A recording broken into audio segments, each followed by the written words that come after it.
કેમ છો ખેડૂત મિત્રો? આપણી YouTube ચેનલ એટલે કે ખેડૂત વર્લ્ડમાં હું તમામ વ્યુઅરોનું અને ખેડૂતોનું સ્વાગત કરું છું. ખેડૂત મિત્રો, હવે વરસાદી માહોલ જામ્યો છે. કોઈક જગ્યાએ સારો તો કોઈક જગ્યાએ અતિ સારો અને ક્યાંક અતિવૃષ્ટિ જેવું વાતાવરણ થઈ રહ્યું છે. હવે આ બધી મોસમની અંદર અત્યારે સ્પ્રે મોટા ભાગના અઠવાડિયા 7-8 દિવસની અંદર સ્પ્રે નીકળશે. તો આ સ્પ્રે નીકળ્યા પછી ઘણા બધા ખેડૂતના પ્રશ્નો આવતા હોય છે કે સ્ટીકર વિશે એક વિડીયો બનાવો. તો આજે આપણે ખાલી સ્ટીકર શું છે ને એના વિશે વિડીયો બનાવવાનો છે. હવે આપણે પહેલો મુદ્દો લઈ કે સ્ટીકર શું છે. તો સ્ટીકર છે એ કોઈ પણ દવા ભેગું નાખી એટલે એને ચોંટાડવાનું કામ કરે. આ સ્ટીકર છે, બરાબર. સ્ટીકરના અનેક પ્રકાર છે, એ આપણે હવે પછી સમજશું. પણ સ્ટીકર શું છે? તો સ્ટીકર છે એ કોઈ પણ દવામાં નાખો એટલે દવાને ચીપકાવવાનું કામ કરે. આ સ્ટીકર છે. હવે સ્ટીકર શા માટે વાપરવું જરૂરી છે? સ્ટીકર દરેક સ્પ્રેની અંદર મગફળી હોય, કપાસ હોય, સોયાબીન હોય, ડુંગળી હોય કે પટ્ટી પાનના કોઈ પણ ક્રોપ લીધા હોય, આની અંદર સ્ટીકર વાપરવું શા માટે જરૂર છે? તો સ્ટીકર વાપરવાનો બેનિફિટ ઘણો બધો છે. સ્ટીકર છે એ આપણી દવા, વાપરેલી દવા છે એનો પાક ઉપર મહત્તમમાં મહત્તમ ઉપયોગ થાય એના માટે સ્ટીકર વાપરવું ખૂબ જ જરૂરી છે. સ્ટીકર વાપરો એટલે વાપરેલી દવા છે એનું આપણને 100% રિઝલ્ટ મળશે. આપણા જે પેસ્ટ માટે એટલે કે જે ટૂંકમાં જીવાત માટે છાંટેલું છે, બરાબર, જે દવા આપણે જીવાત માટે છાંટી છે એ જીવાતને સંપૂર્ણ કંટ્રોલ કરવા માટે વાપરેલી દવાને પાંદ સુધી પ્રસરાવી અને પાનની અંદર સારામાં સારું રિઝલ્ટ આવે એટલા માટે સ્ટીકર વાપરવું ખૂબ જ જરૂરી છે. હવે સ્ટીકર કેવું હોવું જોઈએ?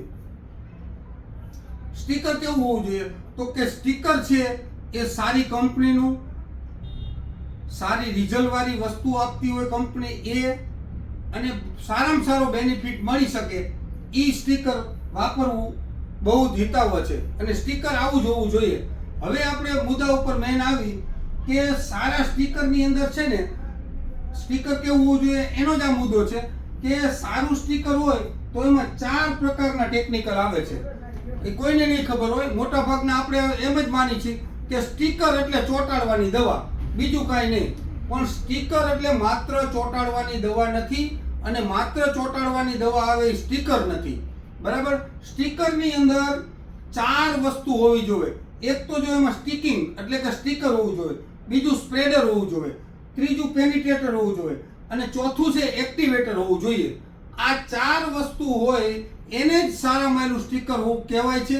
અને આ 4 કોઈ પણ દવાવાળાની દુકાને જાઓ ત્યારે તમારે એને પૂછી લેવાનું કે મને આપણે લીધેલા સ્ટીકરની અંદર આ 4 વસ્તુ મળશે તો જ એ સાચું સ્ટીકર છે.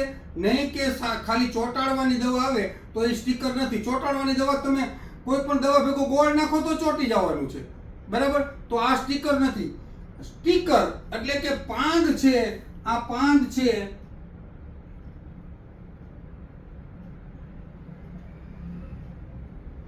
આપણે આના ઉપર દવાનો સ્પ્રે કર્યો એટલે આ પાંદ ઉપર તમારી દવાને ચોંટાડી રાખે. એક આ વસ્તુ આમાં હોવી જોઈએ, સ્ટીકર. આ સ્ટીકર થઈ ગયું. હવે બીજું સ્પ્રેડર. આ બીજું સ્પ્રેડર છે. સ્પ્રેડ એટલે પ્રસરાવવું, ડર એટલે પૂરેપૂરું પ્રસરાવવું. સ્પ્રેડર એટલે આપણે જે આ સ્ટીકર દવા મારેલી છે એને આખા પાંદની અંદર પ્રસરાવી દઈએ. એ વસ્તુ આપણા સ્ટીકરમાં હોવી જરૂરી છે. સ્પ્રેડર, બરાબર. Sticker, spreader. અને હવે પેનિટ્રેટર. પેનિટ્રેટર એટલે ભેદક, ભેદક. ટૂંકમાં આપણે આ પાંદ ઉપર દવા છાંટી અને પાનની આરપાર નીકળી અને નીચે સુધી વહી જાય, નીચે સુધી જે ભેદ કરી શકે, નીચે સુધી જે મારક કરી શકે એને પેનિટ્રેટર કહેવાય. હવે ચોથું છે એક્ટિવેટર. એક્ટિવેટર એટલે કે તમે આ દવાનો સ્પ્રે મારો છો, આ દવાનો સ્પ્રે મારો છો અહીંથી, બરાબર. અને આ દવાની અંદર તમે છાંટેલી દવામાં દાખલા તરીકે મોનો છે, એસિપેટ છે અને બુપ્રોફેજિન છે. આ દવાનો તમે સ્પ્રે માર્યો તો આ દવાને સંપૂર્ણ પ્રમાણમાં એક્ટિવ કરી દે. એક્ટિવ એટલે બધાય પાન સુધી પ્રસરાવે, પાનના નીચે સુધી આ બધી વસ્તુને લઈ જાય અને જીવાત હંમેશા પાન નીચે હોય તો આ જીવાત સુધી એ પાનને લઈ જાય એ એક્ટિવેટર કામ કરે છે. તો આ સ્ટીકરની અંદર આટલી વસ્તુ હોવી જરૂરી છે. તો ખેડૂત મિત્રો હવે તમને સમજાઈ ગયો હશે કે આપણે દવાવાળાની દુકાને જઈ અને માત્ર સ્ટીકર કરી છે. એ સ્ટીકર છે એ ખાલી સ્ટીકર નહીં, પરંતુ એની અંદર આ બધા તત્વો આવતા હોય તો જ આ સ્ટીકર સાચું, નકર આ સ્ટીકર ખોટું. હવે ખાસ તમે આપણા વિડીયો જોઈ અને યાદ રાખજો કે આપણા વિડીયોની અંદર આજે આપણે તમને કીધું છે કે આ બધી વસ્તુ એમાં હોવી જરૂરી છે. તો આજે આપણે આટલો જ વિડીયો બનાવવાનો હતો. આપણા વિડીયોને લાઈક કરી, બીજા ખેડૂત ગ્રુપ સુધી પહોંચાડી, સબસ્ક્રાઇબ કરી અને આપણી ચેનલ સાથે હંમેશા જોડાતા રહેજો, એટલે આપણે આવા નવા વિડીયો મળતા રહીએ. ધન્યવાદ.